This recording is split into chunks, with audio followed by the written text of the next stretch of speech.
Sixers fans, what's up? There is a lot to unpack with this one. I don't even know where to start.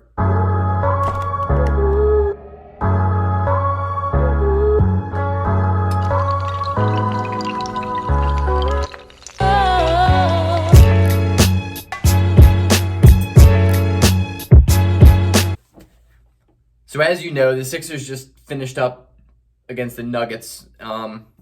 We had 7 guys suit up and play. We had 3 guys play over 40 minutes. First of all, let me just get out my early frustration. Let me actually fix this camera real quick. Let me get out my early frustration. There's no way that the Sixers should have played this game. I don't know how they allowed this to happen. I'm kind of infuriated about it because the Nuggets didn't show up today. They were lazy as hell. We could have smacked them, and we would have smacked them if we had, a healthy team, a rested team. I understand that the Sixers had late scratches to Ben Simmons and Embiid, but we had 7 guys. How the hell are we allowed to play that game? I don't understand the NBA. They did not handle this well at all. So you're telling me the Rockets don't have to play their first game of the year, but the Sixers have to play? I don't get it. We had no Tobias Harris, no Shake Milton, Embiid, Simmons, Seth Curry. So there's the whole starting 5 out. Korkmaz is still out. Mike Scott's still out. Thibul's out. I mean, I guess Danny Green played, so it's not the whole starting 5, but wow.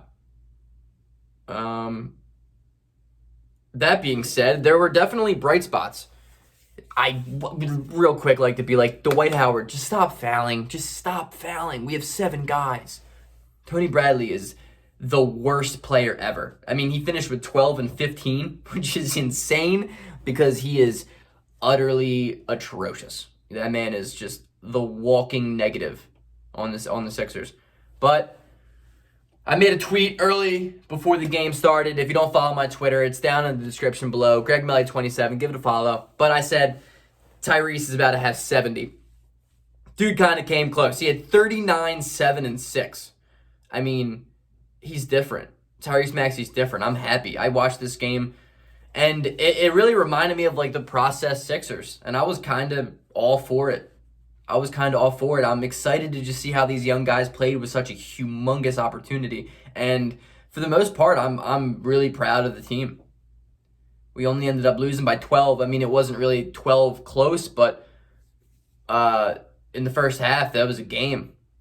And they're going to be fatigued in the second half. It's bound to lose a lead. You're bound to lose a game by more in the second half when you have 7 guys running out 40 minutes a night. It's just, you're going to be tired. It's bound to happen. Paul Reed had a big play, had a big opportunity tonight. 6.7 boards in 26 minutes. I like his energy. Obviously, he needs to work on dribbling a little bit, decision making, but that was really his first game, basically. I like Paul Reed. I think he's a nice athlete. I think he's all right. Tyrese Maxey, of course, dude. Of course, he's different. That's really the only thing I can say about him anymore. I feel like I've said everything there is.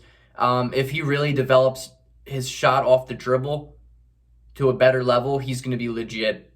Really, really legit. Because he is insane at finishing. He is such a good finisher with all the trees in the lane that he is. And it's dude, he's awesome. I love Tyrese Maxey. I can't be upset about tonight at all.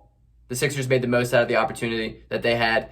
Isaiah Joe, early in the game, I think he had 3 threes in the first half. I'm here for it. I like Isaiah Joe's jumper. It's going to fall, man. It's going to fall.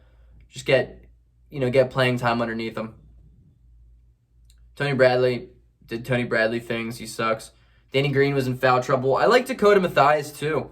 I don't hate him. I think he needs to get quicker off ball, if that makes sense. I'm struggling with words right now. But I think Dakota Mathias, if he is much quicker off the ball and finds himself open shots, he's going to be all right. The one thing that makes Duncan Robinson so amazing, outside of his shooting ability, is his ability to get open off screens, just to constantly be moving around, constantly just be quick enough to find himself getting open. And that's what Dakota Mathias needs to do if he wants to carve out a role like a specialist shooter that I think he could potentially carve out at some point in his career. because he is a good shooter.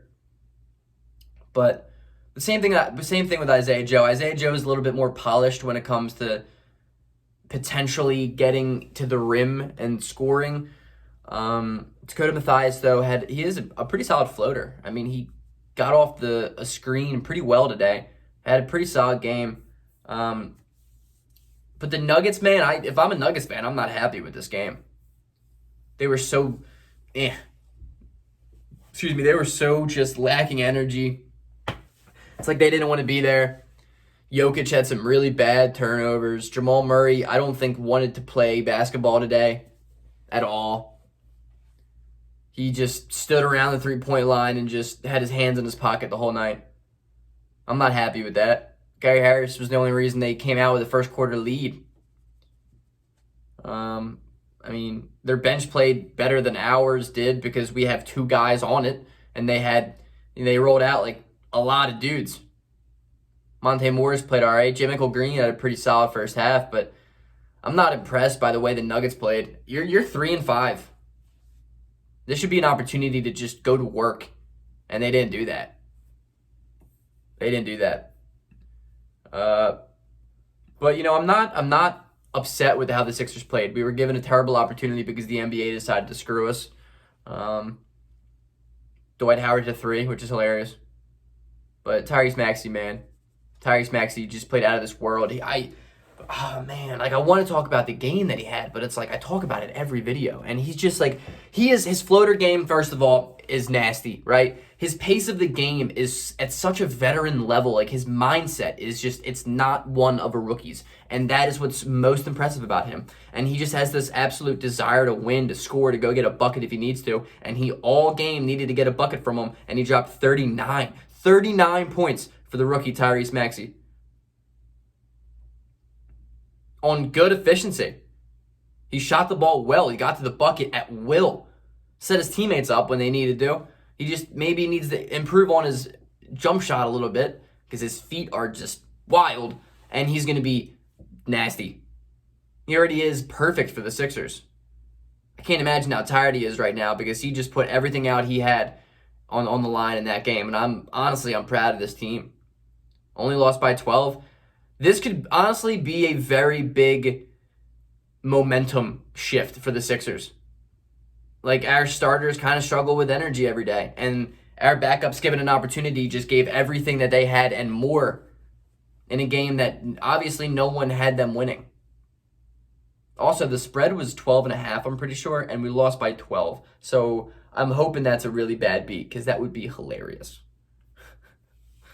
But I'm proud of this team, dude. It reminds me of the process Sixers when I'm watching it, looking at I'm not really looking at the entire game, but when I'm looking at are certain plays that I'm like, cool, nice. That's something we can build off of. That's a potential play right there. That's we can work around that. And Tyrese Maxey did that all night long. Every time he had the ball, popped. At the end of the fourth quarter, he had 2 threes. Looked really good, dude. Really, really good. Him finishing in traffic under the basket is elite. Elite. I'm here for it. I'm happy. I am happy that we lost that game by 12 at home to a team that has been really underwhelming. I'm happy. Peace out. Go Sixers. Hopefully the NBA doesn't screw us in our next game because I was infuriated before the tip-off.